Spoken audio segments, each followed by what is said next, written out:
Hello, আসসালামু আলাইকুম। সবাই কেমন আছেন? আলহামদুলিল্লাহ আমরা ভালো আছি। আরেকটা ছোট ব্লগ শুরু করলাম। সুন্দর না ব্যাপারটা? আমি ওকে খাওয়াতে গিয়েছিলাম, আর আমি হাতের মধ্যে একটু মোবাইলে কাজ করতেছিলাম, আর ওর এখান দিয়ে নাকের মধ্যে ঢুকে যাচ্ছিল। ও তো আমাকে বলছে, আম্মু তুমি তো আমাকে খাওয়াচ্ছ না, আমার নাকে ঢুকাই দিচ্ছ। তো এরপর আচ্ছা দুজনে খুনসুটি করলাম কিছুক্ষণ, আর ওকে আস্তে আস্তে করে খাওয়াই শেষ করে দিলাম। তো শেষ করার পরে এবার আমার তো অন্যান্য কাজ থাকবে, আমি সেই সব কাজে যেতে হবে। বসে বসে চিন্তাও করছি আর ওকে খাওয়াচ্ছিলাম যে আজকে কী রান্না করব, কি হবে। মানে প্রত্যেক দিন সকাল হলে না এই একটা টেনশন যে মাথায় এত কাজ করে যে কি করব, কি রান্না হবে আজকের সবার জন্য। কেউ তো পরে চিন্তা করলাম থাক আজকে মাংসই ভিজাই দিয়ে, একদিন মাঝখান দিয়ে গ্যাপ গেছে যেহেতু।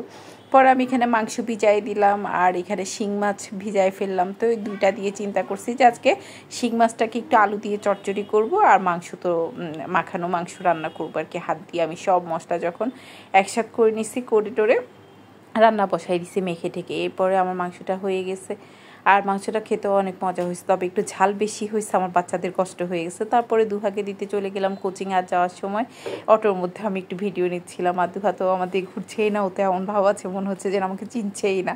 এই আর কি, বাচ্চা কাচ্চা নিয়ে যাওয়া হয়, আর আমি যেহেতু টুকটাক ভিডিও করি এখন আমাকে এটা করতেই হবে, আর ফাঁক পেলে কে না করে। তো এই যে সন্ধ্যার সময় দেখেন প্রত্যেকটা দিন যে কি সুন্দর, আমি কিভাবে না নিই, এত চমৎকার লাগতেছিল আকাশের দিকে তাকাই। মানে প্রতিদিন এই জায়গাটা আমার অন্যরকম একটা রূপ ধারণ করে।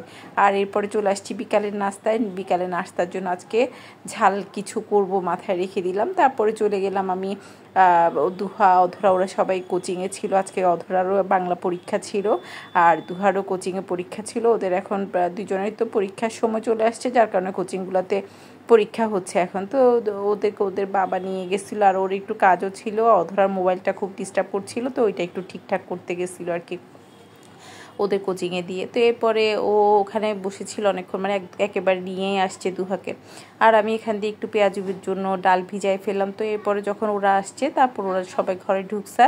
এরপর আমি আমার নামাজ পড়তে গেলাম, কারণ আয়রাকে একা রেখে না কখন ওরা চলে আসে, কে আবার কলিং বেল টিপ দেয়, এসব চিন্তা ভাবনা করে আর আমি উঠি না আর কি। তারপর ওর বাবা যখন ওদেরকে নিয়ে আসছে, এরপরে ওরা তো আসছে, তখন নিশ্চিন্ত হয়ে এবার নামাজ পড়তে চলে গেছে। আর নামাজ পড়ার পরেই নাস্তাগুলো রেডি করছিলাম। তো এখানে আমি পেঁয়াজুর জন্য সব কিছু, পেঁয়াজ, কাঁচামরিচ, আদা, রসুন বাটা, এগুলো বাটা বুটা সব দিলাম। আর লাস্টে দিয়ে একটু চালের গুঁড়া দিয়ে ফেলছি। চালের গুঁড়াটা আমার কাছে যখন থাকে বাসায় আমি তখনই একটু ব্যবহার করতে চেষ্টা করি, কারণ চালের গুঁড়া দিলে একটু মচমচে থাকে ভালোই। তো এরপরে আর রোজার পরে আর আমার পেঁয়াজু বানানো হয় নাই, আজকে এই বাসায় মনে হয় পেঁয়াজু বানানো হয়েছে। তো ভালো লাগছে সবাই, আর আমি ওদেরকে গরম গরম ভেজে দেওয়ার জন্যই আর বিকালে রেডি করে রাখি নাই। আর এই পেঁয়াজু টেয়াজু জিনিসগুলো না একটু গরম খেতেই বেশি ভালো লাগে। তো এরপরে এখান দিয়ে আমি ভালো করে এটাকে চটকাই নিলাম। নেওয়ার পরে এবার চুলায় তেলও বসাই দিয়ে আসছি এক পর্যায়ে। তারপরে আস্তে আস্তে দিয়ে ফেললাম আর কি। বাসাতে যখন ওরা সবাই চলে যায় তখন যেন একটু কেমন ফাঁকা ফাঁকা লাগে। আয়রারও সময় কাটে না, আমারও সময় কাটে না, দুইজন আমরা মনে হয় যেন অনাথের মতো থাকি। আর আমি যে দুহাধরাকে দিতে যাব, ও ওইটা মানে কোনো রকম আমি একটু জামা পরলেই ও এটা টের পেয়ে যায়। আর টের পেয়ে গিয়েও তখনই আমার পিছু নিতে শুরু করে দেয় যে তুমি যাবা না, কোথায় যাচ্ছ, কি হয়েছে, কত কথা ওর।